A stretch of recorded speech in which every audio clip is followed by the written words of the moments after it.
one. Esther. Hello. And Tliwiz Esteran, Chkwabanakiyig, Nil, Eskrumukari, Nurebeg Zibayig, Wigu Banwabskewi. My name's Esther Ann, and I am Wabanaki, the people of the land where the sun first looks our way, and I'm Passamaquoddy, the people who spear Pollock, and I live with the Penobscot folks, the people of the White Rocks, and I work for the Muskie School of Public Service with the Capacity Building Center for Tribes, and I'm so happy to be here today. Jackie? Hi, bonjour, everybody. It's good to be here. My name is Jackie Crowshoe, an Indigenous Gakadus Aki. My spirit name is Star Woman, and just it's good to be here. I'm watching folks still signing on, so we're going to be patient for those that are still yet joining us. And I also want to recognize some of those who are out there participating in this that we've either worked with personally one-on-one, or if you are a part of the Capacity Building Center for Tribes, we want to welcome you and just want everybody to feel that, you know, today's webinar is going to be for you all and being able to share as Laura described. I'm going to go ahead and turn it back to you, Esther. Wonderful. Thank you, Jackie.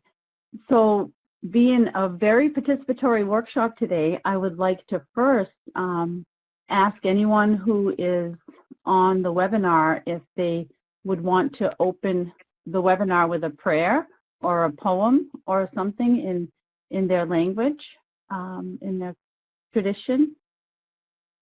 Is there anybody that would like to share?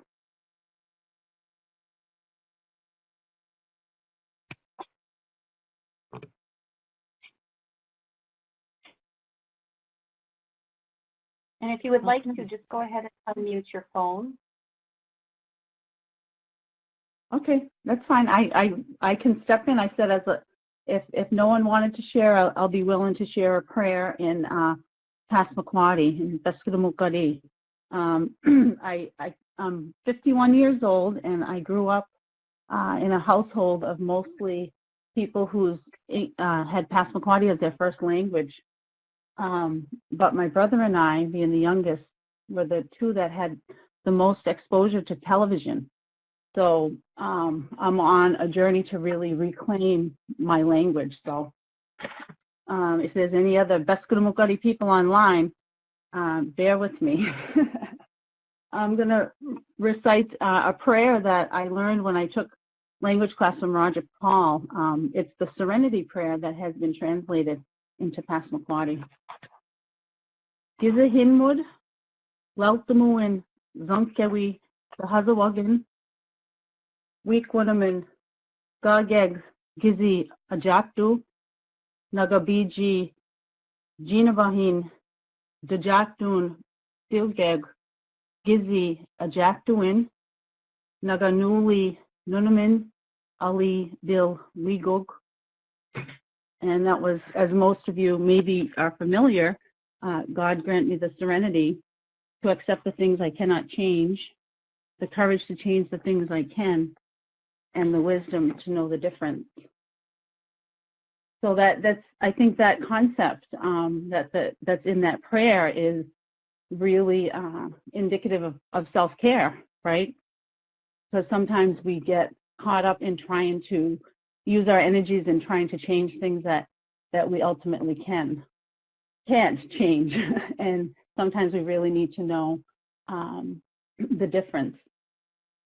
So the floor, the mics are still open if somebody else would like to share a prayer or a poem or something to greet us and set the stage for today. I welcome that. Is anybody so moved?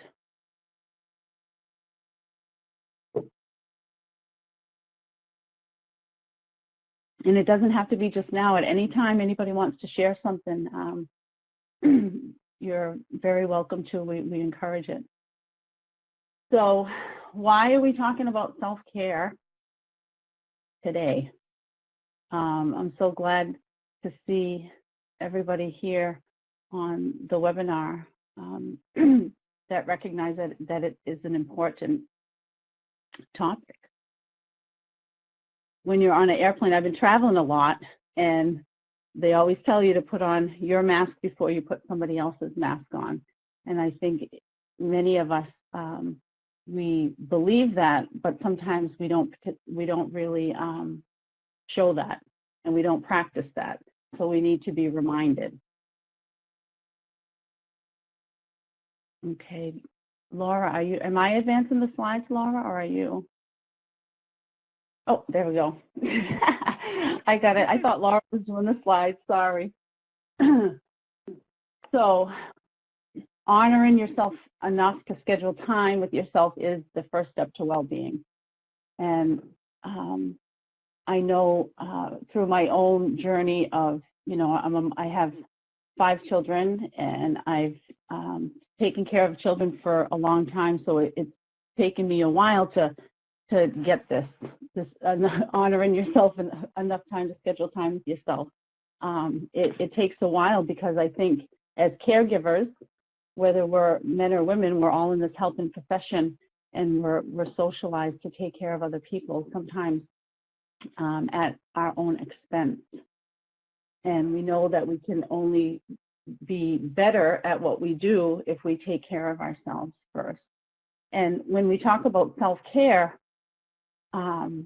it's not something that it's personal, but it has an impact. It has an impact on everybody else that we interact with.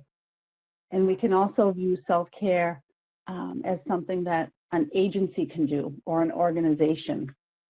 And our hope for today is, by talking about different ways to take care of ourselves, and we can start to think of ways that our agencies can change their structure and the culture of our agencies, and start incorporating some of these self-care and mindful techniques that can help build that agency that will support individual self-care.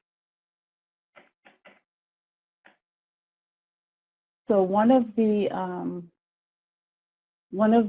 practices that in probably the past 10 years that I have become more familiar with and more comfortable with is a real simple practice of sitting in silence together. I've experienced this at the beginning of meetings. I've seen people do it at the beginning, before we even engage with each other, to sit and just be present with each other in that room and kind of interact, our energies interacting without speaking. Many times people close their eyes. I've experienced it also as a way to bring things back when discussion gets heated or off track, or people are feeling really hurt and need to be taken care of. And it's been, for my experience in doing this work, both my job and then the work I do within communities, it's been a very valuable tool. And to me, that it's a real small way that an agency can maybe adopt that as a practice in staff meetings, as a practice in meetings with families, and just a way to kind of change the culture of the organization. To say that our policy is when we have a process for calling for 3 or 4 minutes of silence and just sit together and then come back. Are there any other techniques like that, or things that people do in their agencies or within their practices that incorporate self-care and that help people, come back and regain? You can feel free to chat in the box if you're not able to talk through the phone. Mindfulness. Yep, Patricia.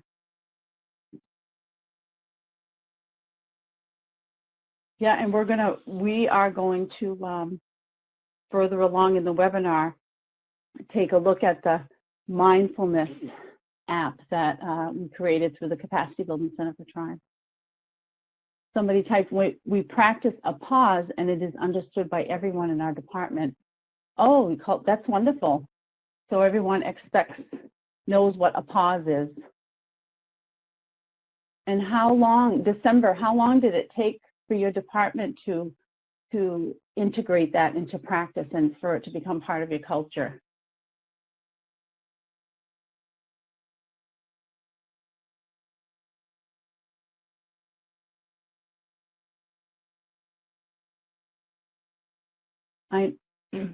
Oh, it was already in place. Okay. I know that like in thinking about language and language revitalization, I know some schools will start their day with a word in the language, and that's kind of changed the culture of their organization. So it's real simple, but it's a very powerful activity to sit with people without speaking, and the energy in the room changes. And somebody described it to me as you have to connect to your humanity with one another, and that's why it's such a good tool in bringing people back. When stress breathing becomes shallow, you need to stop and focus on deep breathing. That's right, Verna. That's exactly what happens. We know stress is unavoidable. It's everywhere, and one of the first reactions our bodies have to stress is to breathe more shallow. So they're quick, shallow breaths. And when we practice deep breathing, it releases the toxins and the tensions from our bodies, and it really gives us more energy, improves our overall health. When women are going through childbirth, they teach what they call Lamaze breathing, and that because it really helps with pain control. I think it also helps with anxiety. If folks are feeling anxious, just bring it back to the breath. So we can actually practice some deep breathing if everybody wants to. December just said it's actually called a natural pause. So take a natural pause. So the most important part of deep breathing, I guess, is regulating your breath. And some people feel it's very helpful to count. And I've read and I've heard from different folks that inhaling through your nose, filling your chest, holding it, and then exhaling through your mouth. But I think it's also as effective to inhale through your mouth and exhale through your mouth.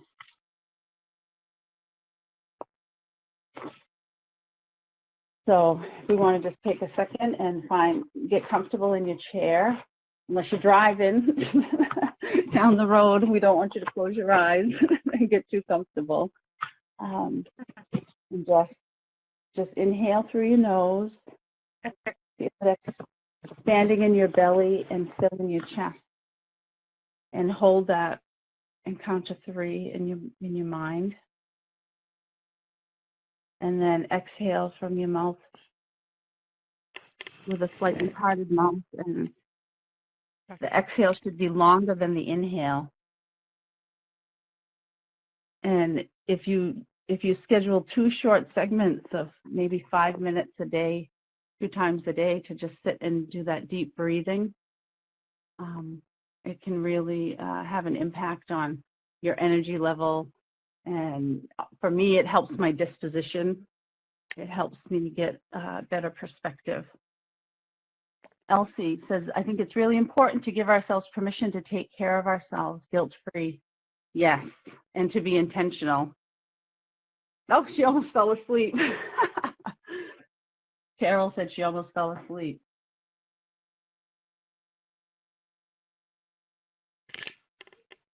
Yes, it is. Yes, I'm yes. not hearing the conversation. Hello? This is Elsie. So another Hello? thing to do, yeah, so this is, hello? Hello? Yeah, Elsie So, was going to speak. okay, so one thing, when we do the deep breathing too, another good thing to remember is when you're working with children, is you could get bubbles and just blow bubbles. Because to blow bubbles, you have to take that deep breath. And you can just play, just be playful and play with children. And we do this with young girls that in a camp. We don't actually have bubbles, but we pretend we have bubbles and we blow the biggest bubble. We breathe slowly and we blow a big bubble. And so it's about like intentionally just taking that deep breath and breathe in like a positive word and breathe out the stress. So there's lots of different techniques. Some people have said like blowing out a candle, but I've found that working with young children that blowing bubbles works really well. That's a wonderful suggestion. The bubbles and the, smell flowers and blow the candle. I never thought of that to use with children. I love that. Anyone else have any breathing tips that help them? Hello? This is Dorothy Stoll with St. Regis Mohawk Tribe Division of Social Services. Hi. Yes. Hi. Yes. Go ahead. Hi. Okay. Yes. Myself and another one of our workers actually over the winter just did this deep play, and it's about mindfulness, breathing, and relaxation, helping children to deregulate and self-regulate and really get mindful and breathing. And one of the breathing breaths was with the Hoverman sphere. It's the sphere that when you pull it open, it gets bigger. So it really helps young kids to visualize their lungs and their chest and their bodies really filling up with the air as you pull out.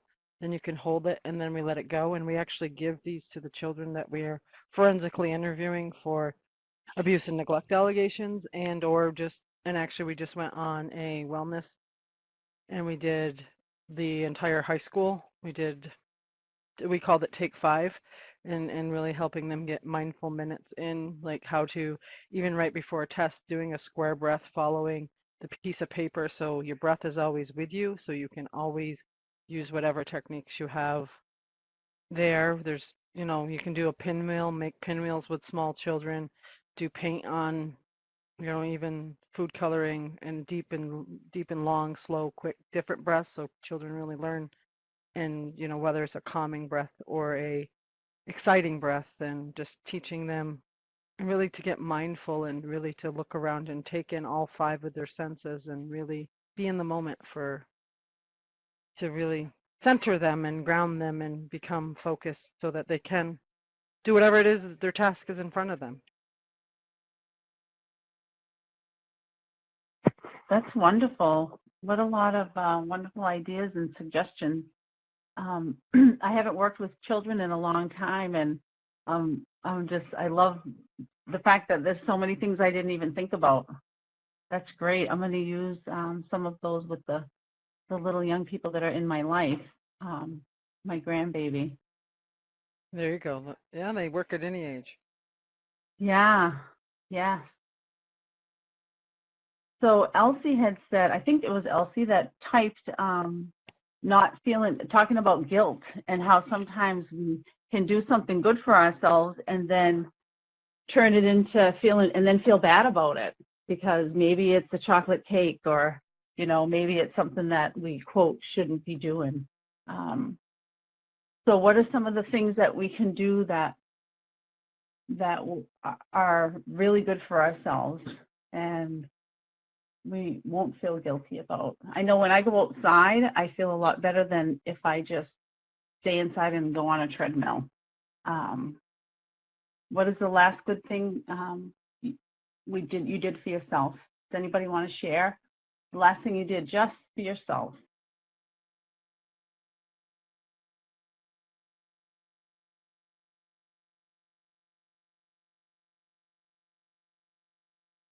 Oh, Luann typed that she does the breathing when she's getting ready for bed and helps her go to sleep.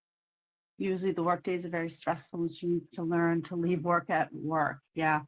I have been doing some yoga stretches, and I found some videos on YouTube that you can even do in your bed. Like while you get in bed, you're sitting in your bed and you can do these yoga stretches that help you sleep.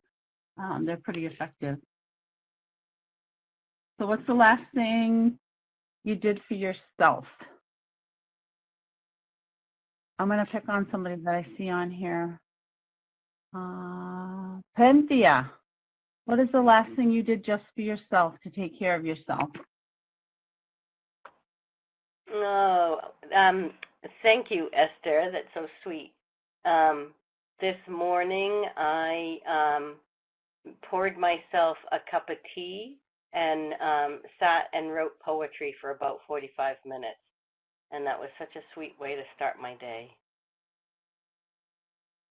Because it was today, we had up here in Maine, and Penn's from Maine, and I'm up here too. We haven't had the sun very much, so that's a beautiful, perfect day to do that, Penn. Yeah, it really is, and very, it slows me down and helps me to connect with my internal life, and so I find it really peaceful and settling to do that. Carol is typed into the chat box, she rested as directed by the doctor, recover from intestinal bug. Oops, I'm losing it. It's gone, as well as a biopsy. She would have used the time to clean and do the dishes and actually rested all day and watched Netflix and napped. That's wonderful. My mother used to say nobody notices housework until it's not done. So don't bother doing it. That's good. It'll be there, right? The housework, the dishes will still be there tomorrow, and you can get a nap today. That's a good choice. Working with clay. That Diane Bubar. Yeah, working with clay is anything you can do with your hands, right? Anything that is kind of get some of that stress out. Jackie spent time with her grandbaby. Oh, that's always a good way to take care of yourself and get perspective on what's really important. December said, I visited with a friend. With our busy lives, it's difficult to take time to just laugh and visit. Yeah, we, that reminds me of one of the products we worked on through the Capacity Building Center. We worked on a tribal state collaboration web page and some resources for tribes and states to come together, particularly around ICWA.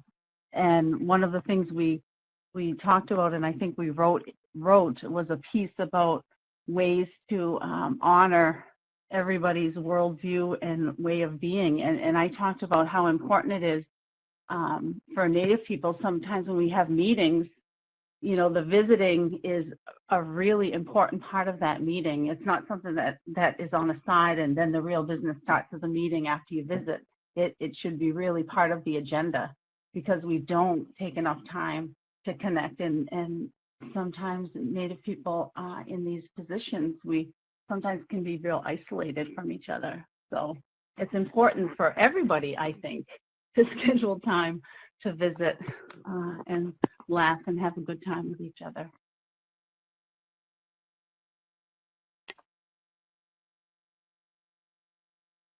All right.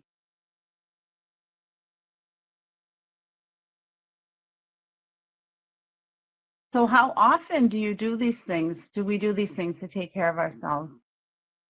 I mean, is that something, is it part of your day? Every day you've worked in 5 or 10 minutes?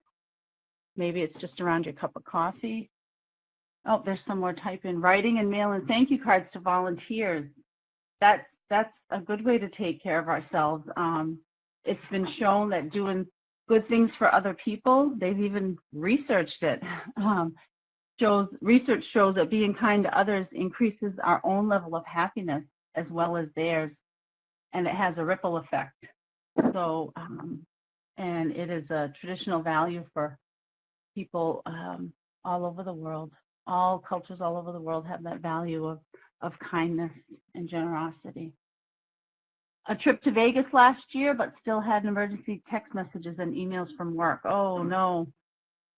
So that's a challenge, right? To doing something for yourself is to be able to shut off work responsibilities. Family responsibilities, we can't shut off as easily.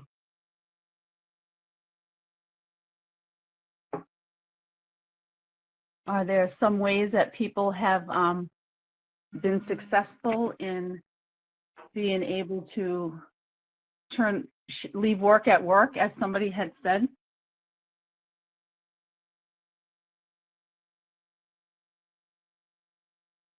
I take a half day off every week to walk around the lake, get a facial, pedi, massage, sometimes just browse my favorite store. I am a big supporter of massages. I schedule a massage once a month for myself. And I used to get an hour, but I moved to an hour and a half because an hour wasn't long enough.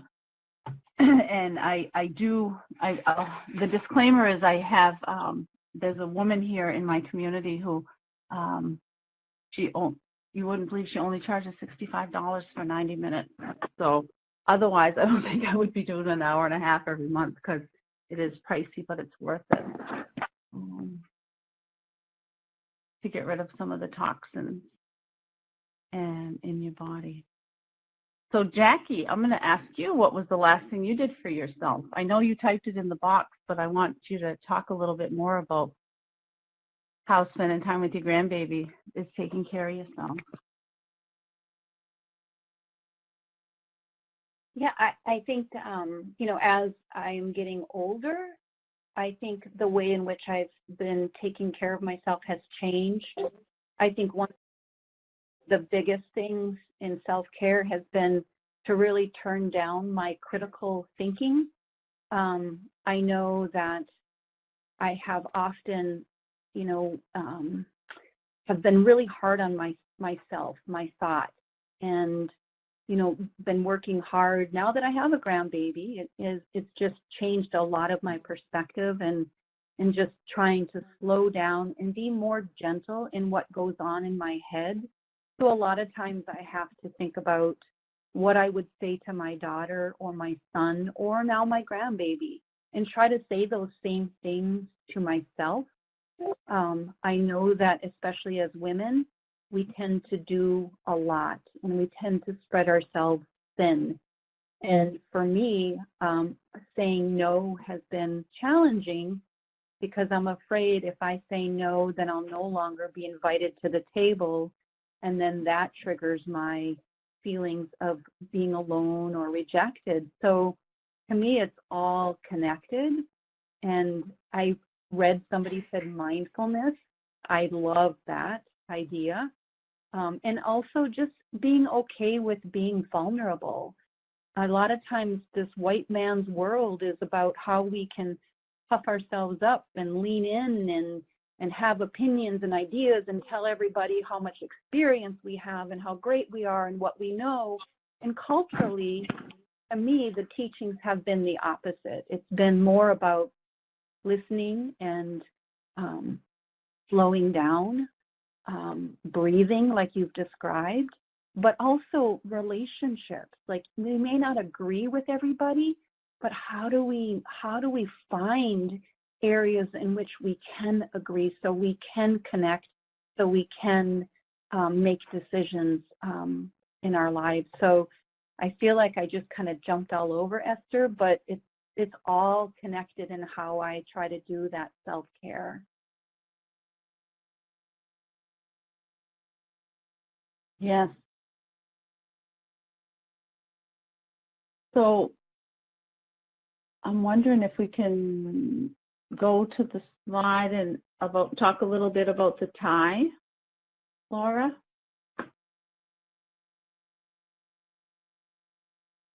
I don't know if I can change it. Jackie, do you want to talk about all of the resources available on the time? Well, before we do that, I just want to share with other folks, it kind of goes in line with this, what is the last thing? Another thing that I feel, and I don't know if some of you have done this, but a lot of times I've asked myself, like, Jackie, what are your values? And when I've asked myself that, I've also said, so what are some behaviors? And sometimes it's writing it down. I'm kind of old school where I'm always writing stuff down. But so what are 3 behaviors that support my values? So I can say my value is slowing down, but literally identifying some behaviors where I am exemplifying that value. And so some of the ways that I described, so my value is, slowing down and being more mindful and not just sipping 3 pots of coffee and just like flying by the seat of my pants throughout my day, which I've done, but really just trying to slow down, wake up, breathe, smudge. And so listing those 3 behaviors. And then, also, what is the time, where I have had a time where I have really lived that value. And so for me, being able to say to myself, Jackie, when is the time that you were really living that value? And just reminding myself of that. And the other thing that I, just want to throw in there, and if other folks have some thoughts and ideas before we share some of the resources we have, is also this, it's now, again, this is a part of Jackie being vulnerable because I don't know a lot about this, but what I have begun to learn, I'm really interested in, and maybe some of you know more and could share if you do, but it's this polyvagal theory, and just in a nutshell, it's really about just our nervous system and how it responds to stressful situations. And for those of you, like myself, my story hasn't always been easy. I have suffered some abuse in my past. I have been raped as a young girl. And so a lot of times I have had, my body has responded in a way that my head hasn't necessarily understood. And some of you might hear things about like certain smells, certain words. And what I'm beginning to understand is when I'm slowing down and becoming more mindful, I'm really starting to recognize what my triggers and my traumas have been. And sadly, now that I'm in my 50s, I'm recognizing, more, my heart is, I can feel the anxiety setting in. I can feel myself starting to sweat, starting to shake, starting to get scared. And sometimes I don't even know what's happening to me if I'm in a meeting, but my body knows. And so I feel that the more I've been learning how to just slow down and breathe, sometimes if I'm able to, I can get up and smudge or say a prayer or talk to myself. It's been really, really helpful. And just recognizing that we don't always know why our bodies are responding, but our bodies remember. So I just wanted to throw that in there as well. And just if you guys are Googlers, that sounds like such a funny word. I don't even know if it's the word, a Googler. That doesn't really sound great. But if you are a Googler, look into polyvagal theory. I think there's some videos out there too. And I have to chuckle a little bit because I'm this person where there are some things from the white man's world that I really gain and I appreciate and I love. And then there are things that also from my culture and my teachings and my values and my beliefs that also, speak to my spirit and resonate. So, and of this, of course, is the polyvagal theory. There's a particular gentleman that might pop up. I wish I could recall his name. but he does some really good YouTube videos on it. So anybody have any thoughts about that and recognizing some of our triggers and the way in which sometimes our body responds? I know I've heard it through secondary traumas. I think for me, where this is Esther, how I experience stress is what we talked about before, the shallow breathing, the tightness in your chest, or feel like you're gonna, like your stomach hurt, like a pain in your stomach, and hands get sweaty. But I've noticed too, as I get older, it's either I'm paying attention to it more or it's happening more. But I understand I understand what you're talking about, Jackie. It's different as I'm getting older. It's manifesting in a different way, or I'm noticing it in a different way. And I try really hard because what I have learned is it's always 100% of the time when something triggers me like that, it's not about what I can see and hear in front of me. It's about something that happened way back. It's about some early hurt that I have that I haven't dealt with, I haven't resolved, and that's what is triggering. It has nothing to do, and the best example I can give, talk about being vulnerable. I'm not even going to look at how many people are on the webinar right now. The best example I can give is when I was first going through a divorce, and so I wasn't taking care of my children full time, and my son went to school, and somebody at the school called and said he had on the same shirt he had on the day before. And I was so upset. Got him out of school, brought him home, put on clean clothes, and made him go back to school, and then I'm thinking, whoa, wait a minute. And I'm looking at him, and he doesn't care that he wore the same shirt. It was about me being a child and having to go to school in the same clothes because I was neglected, right? And it had nothing to do with him. He was fine. He felt loved. He felt cared for.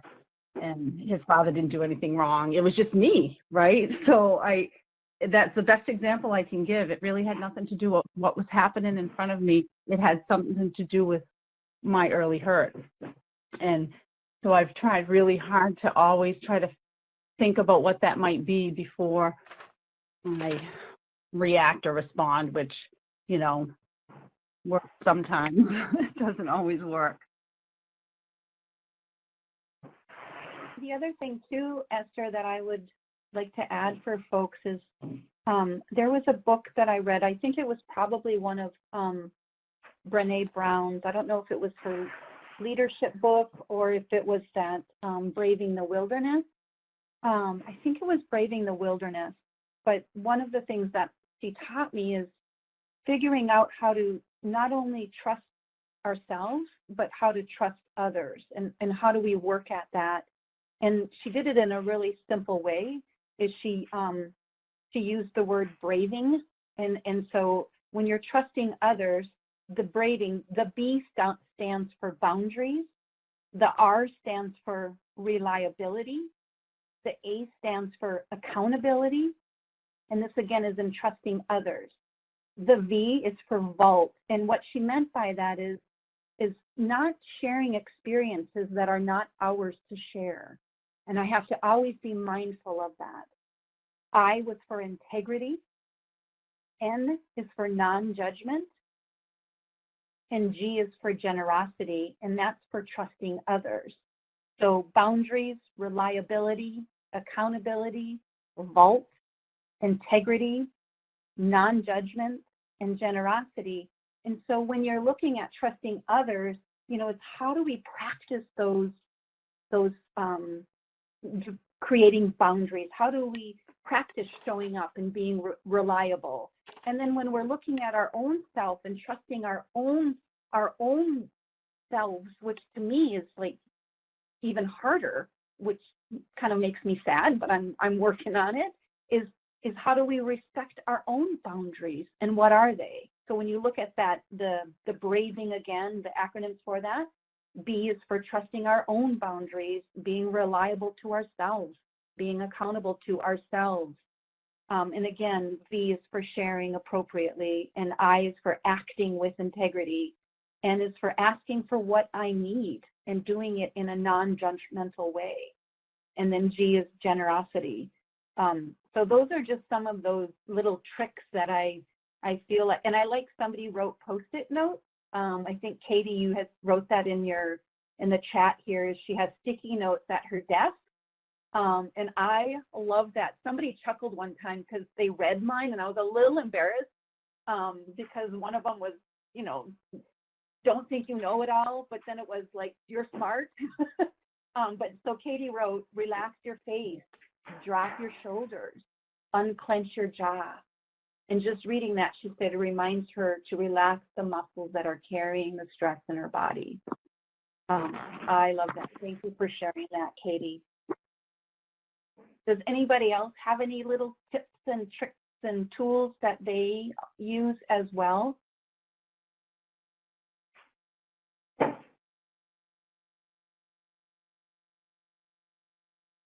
And if you do, just keep typing it, because we really want to learn from you guys. We all want to just be on this call to learn from each other. And it looks like somebody said, what is 3 behaviors? We can, and you know what, we'll type that. And that's for the values, December. So what are your values? And then listing what are 3 behaviors that support your values, and what's an example of a time you were fully living into that value.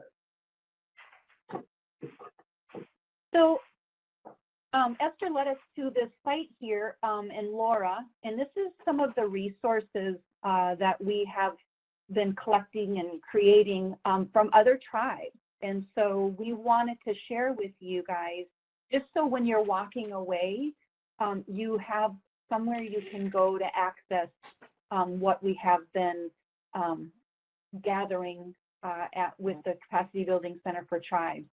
So this site, www.tribalinformationexchange.org, if you click on it, it will take you to resources like the webinar that we did on healing and wellness.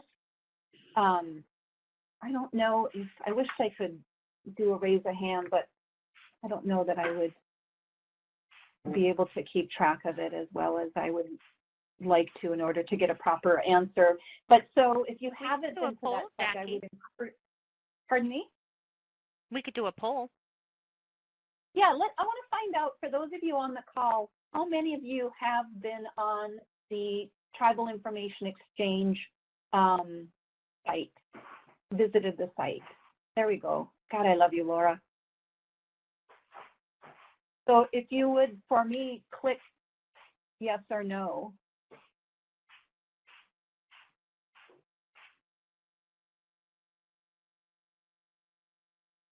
So it's looking about half and half.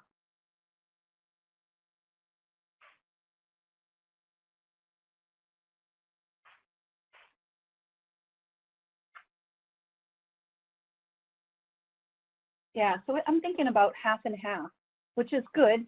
So for those of you that have not, I encourage you. It's super exciting. And the reason I say it's exciting is because a lot of the material, and, you know, having been a child welfare worker for a tribe for 6 years, let me just say that when I would be looking into resources, a lot of those resources were created, you know, for the states, by the states. And I really had to work hard at like trying to determine how much of those resources really fit me in the work that I was doing for a tribe. How many of those products and resources really spoke to me or I could even relate to. And so the wonderful thing when the Capacity Building Center for Tribes came about, and again, we're in our last fiscal year, so we're in our 5th year, but when they gathered, what they decided they wanted to do, having listened to tribes out there in Indian country, is develop a site that tribes could go into and they could see themselves in that site. So a lot of the resources were created by phenomenal people, and I know I'm recognizing some names on this call, like Emily Conan, bless her heart. I see Tom Ladeau is on this call, and Lorraine Brave, and Rachel, I know, was registered. I could scroll down and see if she's on the call. So for those of you that know these individuals, know that these are some phenomenal folks out there in Indian country putting their heart and soul into this work. And so they helped us develop products for you all. And so when you go into this site, one of the areas that is in the drop-down menu that pertains to our conversation today is on healing and wellness. We have heard from everybody out there in Indian country say, we need to take care of ourselves. What can we do? How do we get support in taking care of our own spirit so we can continue to do this work for our families? When I was doing this work, the children that I was working with and sometimes having to remove, it was like my own children, removing my own family. We are all related. And so for me in Indian country, I feel this work can be much more difficult because we are all related. And so we've heard back from folks saying, how do we support one another? So this site is really to support you all and give you the resources you need, connecting with other tribes so you can find out what another tribe has done, so you're not waiting for, the feds or your state folks to tell you. And so Laura actually has a screenshot here of what that page looks like when you go into it. And the other thing she has listed are these webinar series we did probably about a year, maybe even 2 years ago. Elsie Boudreau, who's with us and shared a little bit, my dear sister, who I just love and adore. She was a part of this as well as Esther when we created these webinars, and they're available, so they are recorded. But what that told us is that we really, really need to keep doing webinars or series or gatherings where it's about healing and it's about sharing and learning together. We had Rick and Esleen, two dogs, who also assisted us with this. And the response we got from folks out there in Indian country is, we want more of this. So we wanted to make sure that we were pointing that out for you guys so you could go in and take a look and listen if you like to those webinars. There's a lot of goodies in there, so we just wanted to make sure that we were sharing that with you. And Elsie, is there anything, given you were on that webinar, you wanted to share with us about that healing webinar we did?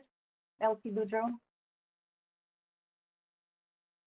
Thank you, Jackie. I just want to acknowledge both you and Esther for sharing your vulnerability. I think that's, part of when just being human and as a way to connect with other people, I think that's really important. And I worked with a tribal elder who, once we share our vulnerability, to remind ourselves that what we shared was okay, that like hours down the line or the next day, if you beat yourself up and say, I shouldn't have shared that, just to gently remind yourself that it was okay to share what you shared.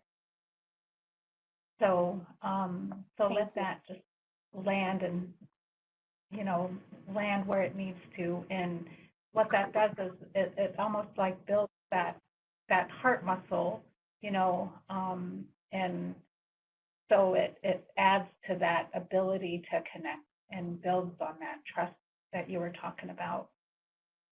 So, so I appreciate that, and I just want to acknowledge it and just honor that, because it takes courage to be able to do that. So, thank you, Elsie. I think the healing webinar.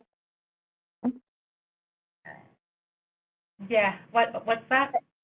Elsie, I will remember those words, because I inevitably will end up feeling later on, oh, gee, why did you say that? You know, I do that. I play that Yeah. record in my head, and I'll remember your words. Yeah. Thank you. Well, it was our beloved elder,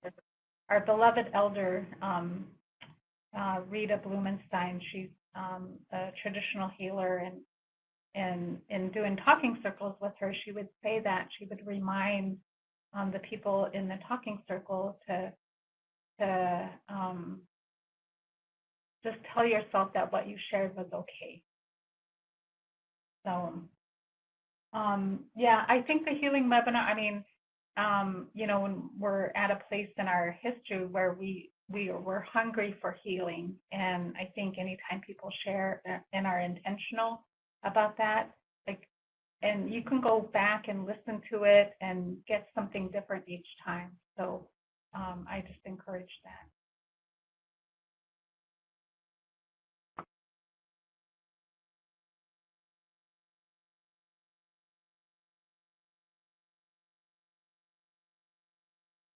Thank you, Elsie.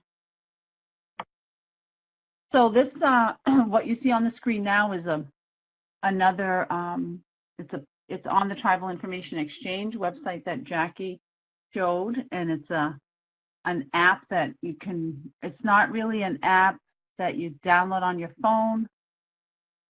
Can you explain that, Laura? Yes. So I am now sharing my screen, so I'll just let folks know where to find it on our website too. So this is the homepage of the Tribal Information Exchange, and if you hover over Child Welfare Practice, you'll see Healing and Wellness, and this is where the resources that Jackie just shared are posted. We have a Lakota Worldview video that's first, but if you scroll down, you'll see the Indigenous Healing webinar series, some additional resources, and the Mindfulness app. So if you click download the app from this page, you'll just go to the web-based version of it. So what it is, it's a progressive web application. So if you navigate to this site and go to that address on your iPhone, on your smartphone or iPad or any device you're using, there will be some lines on the corner, and all you do is really click those and save it to your home screen, and that will give you access to this app and this information and the resources here whenever you want to access them. You don't need internet access. It will function just like an app would. So this if you're using a mobile device, is really responsive to that, and you can also visit it the same way using your computer too. Wonderful. And if anyone Thank has you. questions, I'm happy to help. And folks can just email me too, and I'd help walk through how to do that. Thank you, Laura. So we can just look at a little bit at this app here. It was created to assist folks in their work with families, particularly in family assessment, but it has applicability almost everywhere. So if you want to click on the values up there, Laura, in creating this and trying to assemble all of these self-care and mindful tools and techniques, we really wanted to focus a little bit and talk a little bit about our values, as Jackie talked about earlier. So we, because our values are like the foundation and the way we see the world. So we talk a little bit about cultural humility, kindness, and we talked about that earlier too. Being kind to others increases our own levels of happiness. We talked about self-love, and one of the pieces of advice I have received from elder women in my life is that the relationship you have with yourself is perhaps the most important relationship you will ever have, and is the basis for all other relationships with everyone else. So really loving yourself. And part of that's why I was so moved by what Elsie said, because, you know, to hear that voice when I'm feeling like, gee, and I'm beating myself up for saying something or raising an issue or sharing too much, and to hear that voice of for me, I've been trying to talk to myself the way I would talk to one of my friends. So I would never let anybody talk about Jackie the way I talk about myself. So I have to stop that, and that's part of self-love. And then self-reflection is just always taking inventory and being aware of who we are and where we are in our journey. And, you know, it's all part of loving ourselves as well. And to recognize where our triggers are, and especially in working with families, because we all had families and we all come from families. So there's inevitably going to be some dynamic that will trigger us, and for us to be able to recognize that and take care of ourselves so that we can be more of a help to that family. So the app goes through and breaks down under resources. There's some mindful activities, self-care, and then some links. So under mindfulness, we have different types. As we talked about earlier, there are different types of deep breathing and mindful breathing and meditation breathing, and then different ways that you can even use it with children. So body awareness, I think, is something that we don't always think about, how we're feeling. And I love the sticky note, you know, unclench your jaw. And it doesn't take long to just try to notice your body. Somebody told me today that they're reading a book about yoga, and they said the basic premise of yoga is to pay attention to your body and adjust as necessary. So even sitting in our chairs at our desk, we can do some shoulder rolls or neck rolls, and just stop and think about where the tensions are. And mindful tasks, I thought we had a lot of fun in researching for mindful tasks and just trying to figure out how to bring this sense of present, not worrying about the future or being upset about the past, and just being in the present moment, because really that's really all we have in reality is right now, and how to bring that mindfulness into everyday activities like cooking and eating.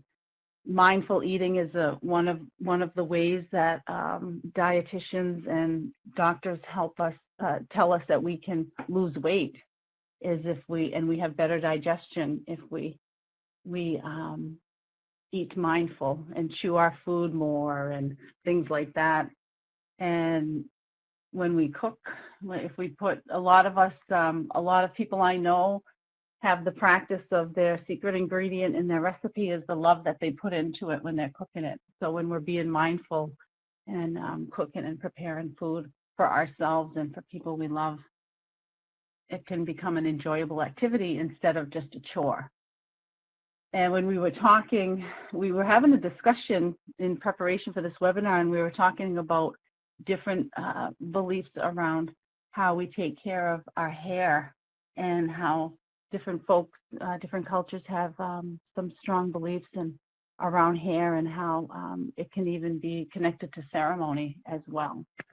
So even being mindful about how we take care of our hair and brushing our hair. Are there any other ways every day that people can think to incorporate mindfulness into their lives?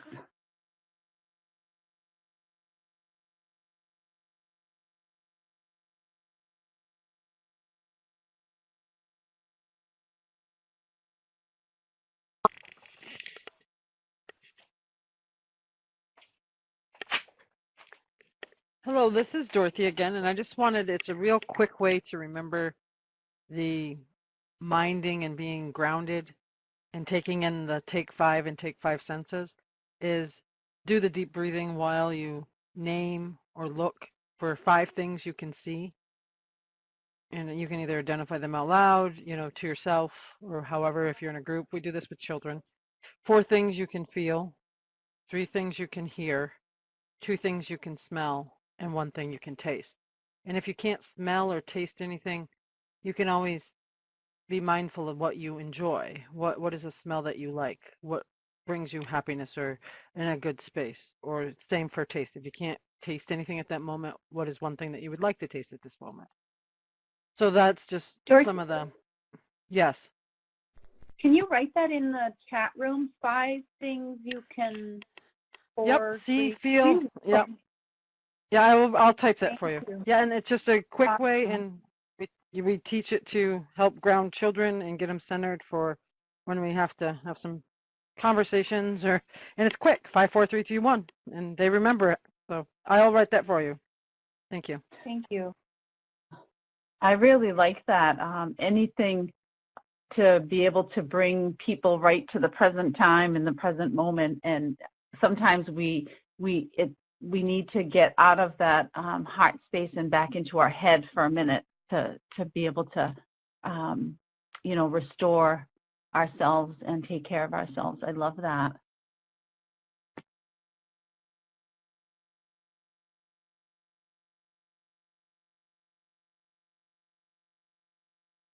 So Laura, can we look back at the where we were on the Mindful app? Laura's going to train Jackie and I, just so everyone knows that we can do this ourselves next time instead of always asking her to do it. Thank you, Laura. No, that's not funny because I'll end up showing things that you guys didn't want to see. That's why I want a training first. You've all seen my desktop, so I wouldn't I worry love about it. technology, but I get a little anxious about it. Because one time Laura and we facilitated ICWA tribal peer-to-peer. And on one time, Laura says, Jackie, I'm going to let you be a presenter, and so you're going to come in and be able to control everything that folks are seeing. And so, Jackie's like, okay. And I ended up switching all of the rooms and all of the chats, and she had to rescue me. So I'm not sure that I am the best to have that kind of control. So in the chat box, Tom said, when life is chaotic, after some mindfulness time, I'll ask, what do I need? I like that. It reminds me of first things first, right? What do I need? When folks come to me or friends come to me and they're just stressed out, my first question is, when's the last time you had some water? When did you eat? Have you first things first, you got to take care of yourself. Verna says, disconnecting from devices helps to shift the focus to being present. Absolutely, because our phones take us anywhere around the world in any time period, and it's definitely, and it's kind of funny when we joked about that when we were creating this mindful app for devices to help people be mindful. It's kind of contraindicated. Verna also says, quiet the negative self-talk that happens during stressful times. Yes, change the record, because those negative pathways are greased because we've been running through them, running them for so long, and it'll take a while for us to grease the positive pathways. But we've got to practice, or fake it till you make it. Sometimes you just go through the motions until it becomes part of your repertoire and part of your being. So do we have time to look at some of the self-care resources on the app? You'll see how they're all organized, and we've talked about some of these, doing something kind for others.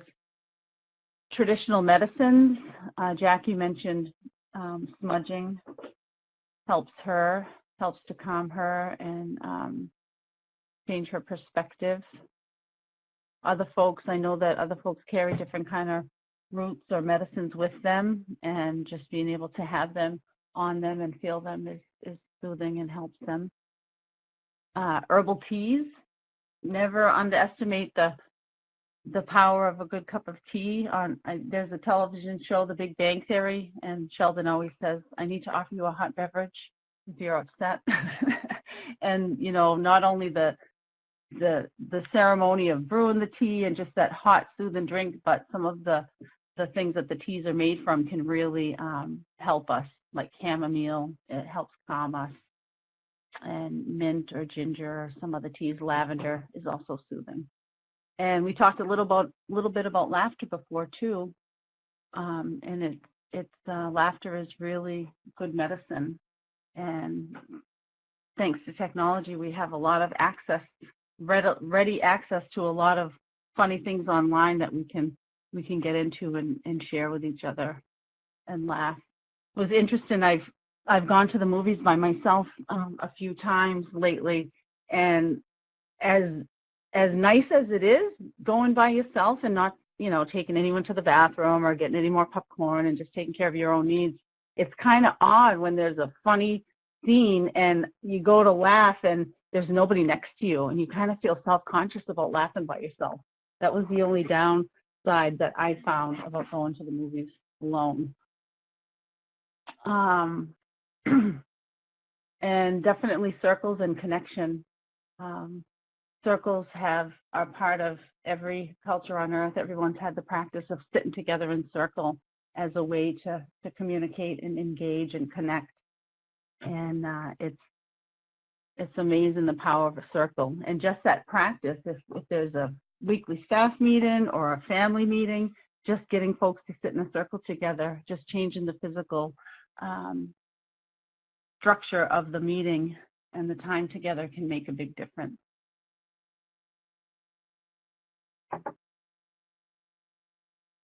All right, we're going to go through I want to talk a little bit about this website called Capacitar International. This is a wonderful resource here, and I think we've downloaded the emergency toolkit here. It's over on the files. You'll see on the right-hand side where it says files. Now, this emergency response toolkit was assembled by these folks. It's an organization that is all around the world, and they assembled these techniques to help people in times of crisis and emergencies. So the toolkit is right there, and it talks a lot about breath work, breathing, abdominal breathing, and then there's a lot of Tai Chi exercises there that are really easy. I never really knew what Tai Chi was. You know, I had heard a lot about it, and then this really does a good job of explaining some of those movements and how soothing they can be. There's one movement where you go up on your tippy toes and then back on your heels and then back and forth, and that rhythmic movement is soothing. And I found myself doing that one day when I was waiting in line at a store. I found myself kind of rocking to soothe myself. So there's a lot of different body exercises there. And on the next page, we see the finger holds. And this is available. We've got it here, and we also have it in another handout that we have under the files called Self-Soothing Tools. But these finger holds to manage emotions are really, I have found that they're helpful. I've used them, and they're helpful, but they're also been helpful with children. So when kids are distressed and having some emotions, that these finger holds practice is really, they're really helpful. And it's interesting how if you see the diagram of the hand, and so the thumb is each digit deals with a different kind of emotion, and the thumb is tears, grief, emotional pain, and it's easy to remember because, you know, babies suck their thumbs, so they're soothing themselves. Fear, panic, you can remember that one by somebody pointing their finger at you, making you afraid. And then, of course, the middle finger is representative of anger and rage. and that's easy to remember. And worry and anxiety on that ring finger, and sometimes you'll see people twisting their rings on their ring finger, and then the pinky, lack of self-esteem. So the the basic premise of finger holds are, works on that whole idea of the energy flow through our bodies. And what you do is you hold, if you're talking about anger or resentment, so you'll hold that middle finger with the opposite hands, and you can do your breath work, and you're also thinking about whatever it is that's bothering you. You can also pair it with a saying, like a contradiction. So if you're feeling afraid, you can pair it with a contradiction that says the opposite, that I am not afraid, or I am safe. I am safe until you feel it, and you can start to feel your body going back to a state of balance and not stressed. And lastly, I want to draw your attention to the acupressure points for pain. I think it's page 6, pain and traumatic stress. And in particular, there is on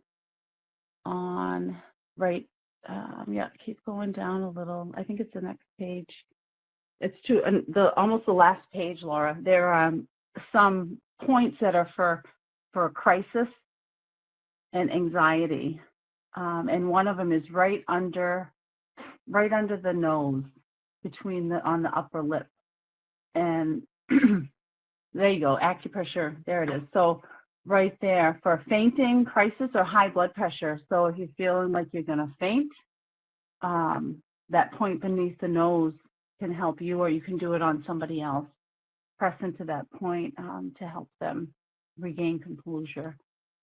And so if we think somebody is anxious, we shouldn't just go up to them and start pressuring them, right, in those areas?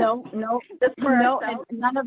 Yeah, and there's also some head holds on there, and that are really great to do. But it's always, with permission, and always, if it's with your children, you can talk about these things ahead of time, and then when it happens, and you can have an agreement that, you might be helping them do that if you feel that they need help. But usually, it's when somebody's really in a lot of crisis. People have told me that it's very effective. It's helped them. So all of these things just really show me that our bodies do have this energy, and touch is really important. And our bodies want to heal. We want to go back to balance and to restoration and towards healing. And, even on a cellular level, when we touch, or when we there are certain things we do, like when we share our story, when we get vulnerable, as we just said, that starts on a cellular level, pushing our bodies back to balance. Our bodies are really remarkable, and when we start paying attention to them and taking care of ourselves that way, you can see it'll have an impact on everyone around us.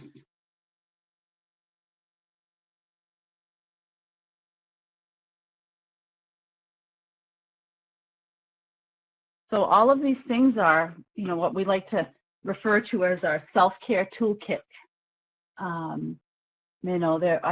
probably have more things in my toolkit that I access on a regular basis, and seeing these things are reminding me, oh yeah, that's right, that's real helpful.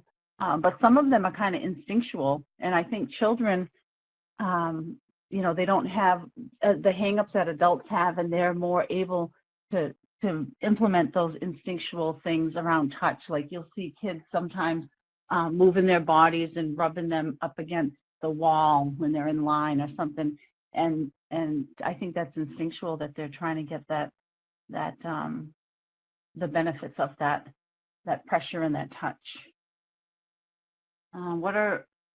Jackie said ceremonies are critical to her well-being. Yeah, that's something that's in your toolkit too, Can you talk a little bit about that, Jackie? And I'm just wondering if others out there, I know when we did those healing webinars, there were folks that talked about, I think the sacredness of it is, how do we respect and honor the sacredness of our ceremonies, and, because it's very personal. But I just wanted to acknowledge that in that last conversation, that some things we just don't share, right? Because it's so personal, so sacred, but also recognizing that our ceremonies is really, it's been not only for ourselves, but our families, a way that has connected our spirit, and where we have been able to do that healing, and that also where we have found that gratitude. I know in Indian country, we have some horrible history, right, with the genocide and the relocation and you name it, the removals with our children. But I also have recognized in the years that, it's also, we have some of the most beautiful ways of being. Our ceremonies and our languages and our practices, our values, our beliefs, and all of that is gratitude. And when we find that gratitude, we find that contentment. We find that comfort in our well-being. Recently, I had conducted some focus groups in Indian country, and the state that I was working with wanted to kind of look at their definition of well-being, but they wanted the community to really talk about that. And first and foremost, that came out of Indian country is what leads to our well-being, is our culture, having the ability, to practice our traditions. And it wasn't until, 1978 when the Indian Religious Freedom Act was passed. So we haven't been able to do that for very long. And I just know that what it has done for me with my ceremonies and where it has led me is just something to always be grateful for. December mentioned we have incorporated sharing food with each other within our department. We try to do this at least once a month, and it's a great way to connect with one another. I 100% believe, and especially with our tribal organizations. And do you guys remember and maybe it's still happening, that we'd get these funds or resources from state systems, and then it would say that we couldn't buy food with it, and we're thinking, okay, but we always in our gatherings do this around our meals, and I think some places have made changes to that. But I want to also just, this day in the life of a child welfare worker. Now, looking at the time, I recognize we don't have a lot left, but one of the things I want to acknowledge, and it's just one of those heart memories that I have taken with me and that I have just learned so much from, is there's a few folks from the St. Regis tribe here on the line, and I would just love for them to share with you guys one of the ways in which they have started their mornings when it comes to doing the child welfare work. So I don't know if April or Dorothy or if others from your tribe are on the line, and you can just share quickly, kind of being mindful now of the time, and I apologize, just some of the ways that you guys have practiced, the way you've started your days, and what it has meant or done for your team, your child welfare team.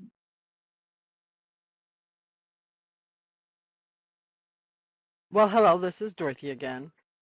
And I just wanted to quickly share, actually I could go grab one of the books and we could do one of the readings. We actually do 3 readings from 3 different books on just kind of daily reflections. It's a good way to ground us and kind of feed for the day, what are we bringing into work, kind of deal with that in the morning, get ready and grounded, centered for the rest of the day.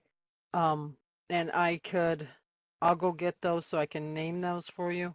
So I'll be right back. Sure.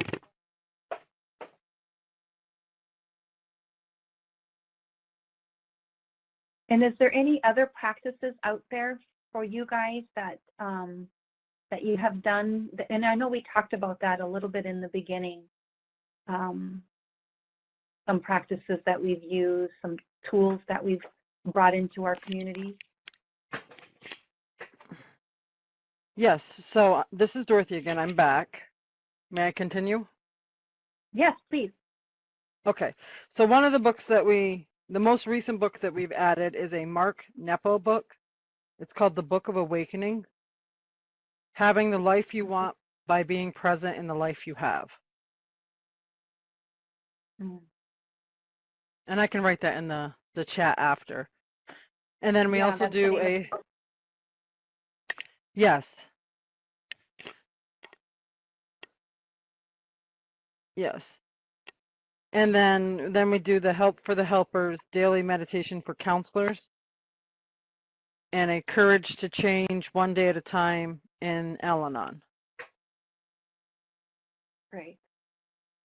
And I can read any of these for you for today. And this is basically, we each kind of take turns to read the book, and then we process what it means to us, or what did it strike in us, or how is that going to help us connect with our clients today, or just whatever comes to mind and you want to chat about that morning. Today is April 30th, so if you want me to, and I'm going to read The Courage to Change One Day at a Time in Al-Anon, the second edition. And it says, I have no idea why the faucet in my bathroom started dripping. Handling the situation with great patience, I watched it drip and drip and drip. Sometimes I tried adjusting the knob, but I really expected it to stop dripping by itself. Naturally, it didn't work out that way. The problem got worse and eventually did extensive damage. Finally, I had to call for help. I couldn't tell you how many problems I've handled in this way, with just as little success. Thanks to Al-Anon, I no longer have to wait for the situation to explode before I face it. One of the most useful tools has been sharing in meetings and with the members of the fellowship. When I put the experiences into words, they seem more real and I am less likely to push them aside. As a result, I can often face problems when they are still only slight irritations and deal with them today before they grow and take over. Today, I am not so interested in high drama. I'd rather have a real life. And today's reminder is, today I will share honestly about something that has been nagging at me. My life deserves my attention. One of the most helpful aspects of the Al-Anon Alateen Fellowship is the opportunity we have to voice our dilemmas, confident that we won't be condemned for speaking frankly. So that kind of sums up the whole thing today. So it's pretty cool. Yeah, that's great. And Thank you. and that's how we start our day, and then we'll talk about that for as long as we need to. Awesome. And I think Laura got the names of the book, and the last one is Help for Help. And I'll put that in there. Great. Thank you.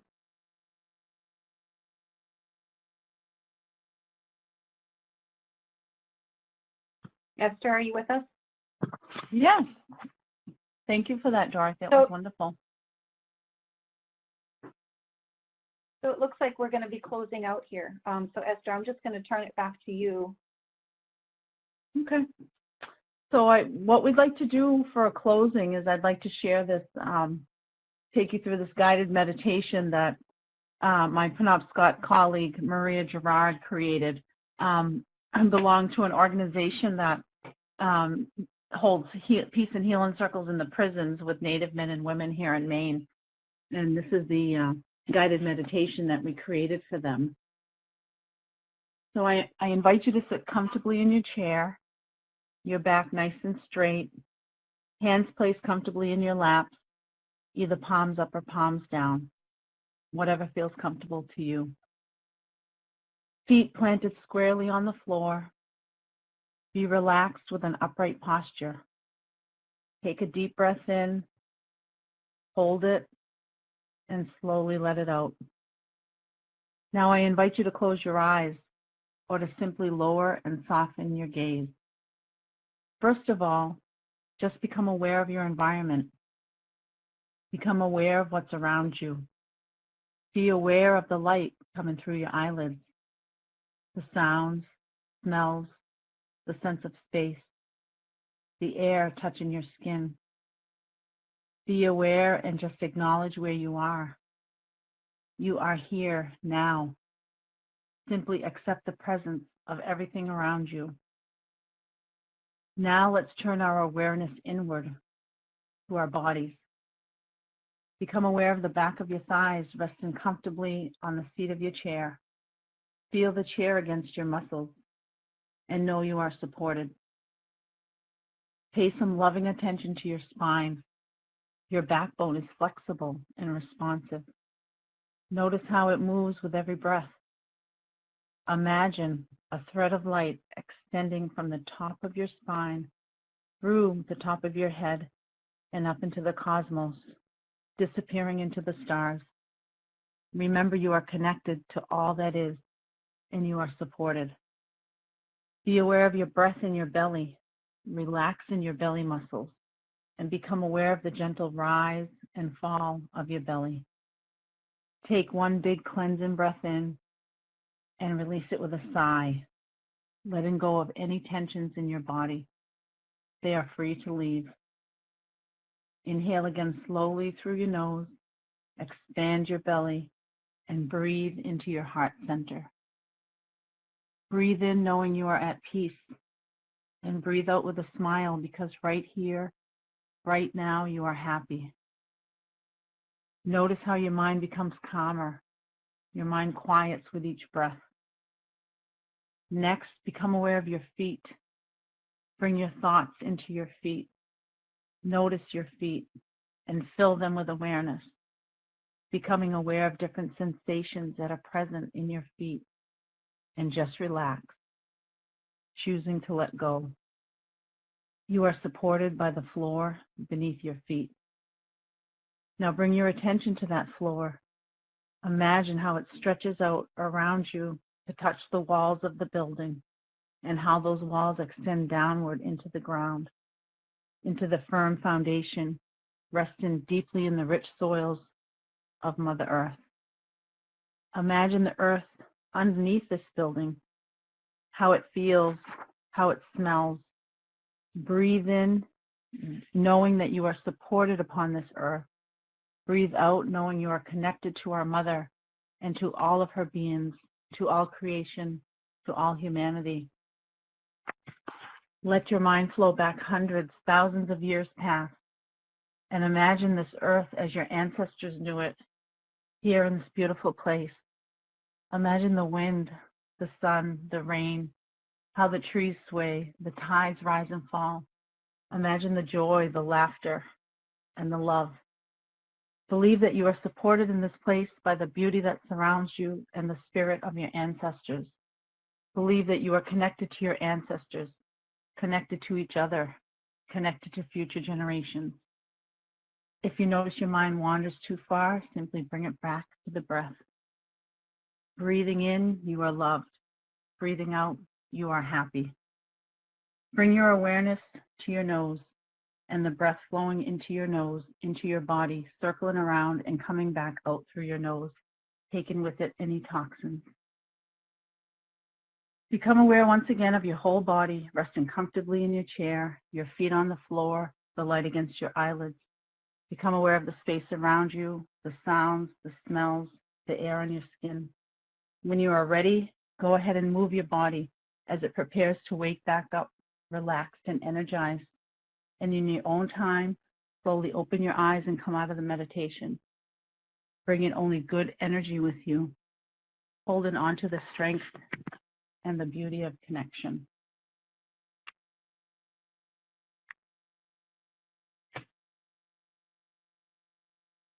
Thank you.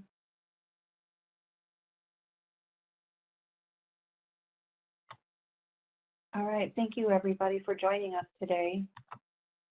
And again, if you have any questions or you want more information, just contact Laura Dyer or Esther or myself, Jackie Croshoe. Have a good day, everybody. Thank you, everyone.